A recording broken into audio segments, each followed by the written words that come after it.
Hello Capricorn, Sun, Moon, Rising, and Venus signs. Kamusta kayo? Sana po'y nasa mabuti kayong kalagayan. Welcome back po sa Star Tarot. Kung bago kayo rito, welcome din kayo. Thank you sa inyong support. I truly appreciate it. God bless you all po.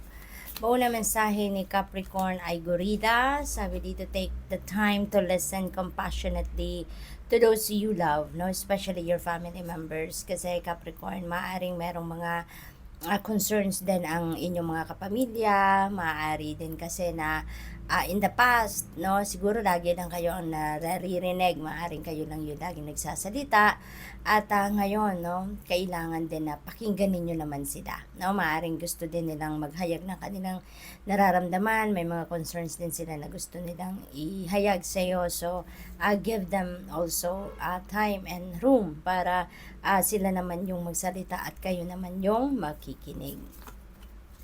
We have Chameleon, stay in the background and adapt to the situation rather than being conspicuous and attempting to direct the course of events. Ayan. So, ito na nga, no, dugtong ito for sure. Dati, kayo lang yung nagsasalita, kayo lang yung nagdidiskarte, kayo lang yung nagdedesisyon. So, ngayon, backseat muna kayo, doon muna kayo sa background at hayaan nyo naman sila o yung mga kapamilya ninyo na sila naman ngayon yung diskarte, sila naman ngayon yung mag-take action. So, what else? We have Seagull. Ayan. Now is the time for deep emotional healing, Capricorn.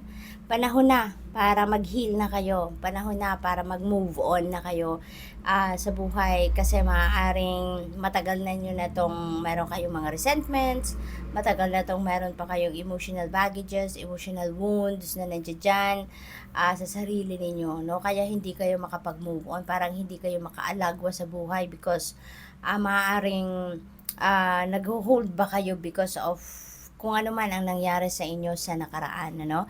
Kaya ngayon, yung mga pain na yan, yung mga galit, or kung ano pang bagahe sa puso ninyo, no?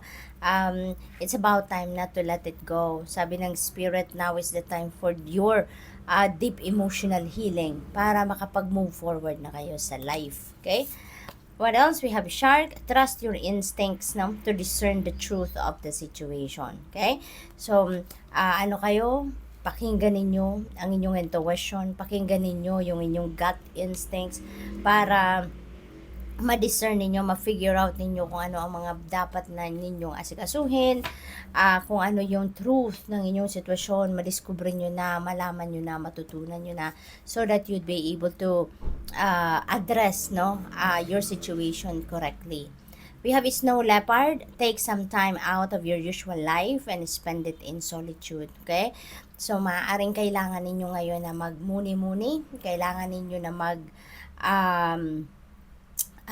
kailangan ninyo na mag-spend yourself in solitude so that you can connect with your soul, so that you can reconnect with your higher self, yung ganon. Kaya bigyan nyo na to sa sarili ninyo, Capricorn. You really need to spend some time for yourself para makapag-declutter kayo ng mga negativity sa energy field ninyo, sa isip, sa puso ninyo, at saka mag-ground ninyo ang inyong sarili, maibalik ninyo sa sentro. Okay? What else? We have Dog. Your loyalty and faithfulness is misplaced by serving too many masters. Ayan. So, siguro kaya kayo, fragmented ang isip, kaya siguro kayo parang feeling ninyo all over the place, wala kayo sa sentro kasi you've been siguro multitasking, no? Marami kayong ginagawa, you have too much on your plate, you're attending to too many people or too many things. Siguro kaya alam mo yun, yung wala kayo sa sentro kasi kahit meron kayong ginagawa, mayroon kayong isang ginagawa, tapos at the back of your head, no, iniisip nyo agad na meron pa kayong gagawin after that, or meron pa kayong kailangang asikasuhin din at the same time, 'di ba? Yung gano'n nakaka-stress, 'di ba? Kaya you really need to focus. You really need to get the balance back in your life. We have Meerkat, get support from a trusted group of like-minded friends. Ayan. If you really need someone, no? Capricorn, to help you. Kung sa tingin ninyo makakatulong sa sitwasyon ninyo na meron kayong helping hand, ay lumapit na kayo sa mga tao na nasa paligid ninyo, like-minded, alam ninyong makakaintindi sa inyo, alam ninyong makakatulong talaga sila sa inyo, then reach out, no, to those people. Kasi lahat naman tayo na nangangailangan ng tulong at some point sa buhay natin, Capricorn. Lahat tayo entitled for help. Okay? Lahat tayo entitled to ask for help. Kaya wag kayong mag-hesitate, wag kayong mahiya. Lahat, 'di ba? Wala naman, 'di ba nga may kasabihan na no man is an island. Kaya at some point in our lives, meron tayong punto sa buhay na mangangailangan tayo ng tulong ng iba. Kaya wag kayong magdalawang isip na humingi ng tulong if you feel like kailangan ninyo, okay?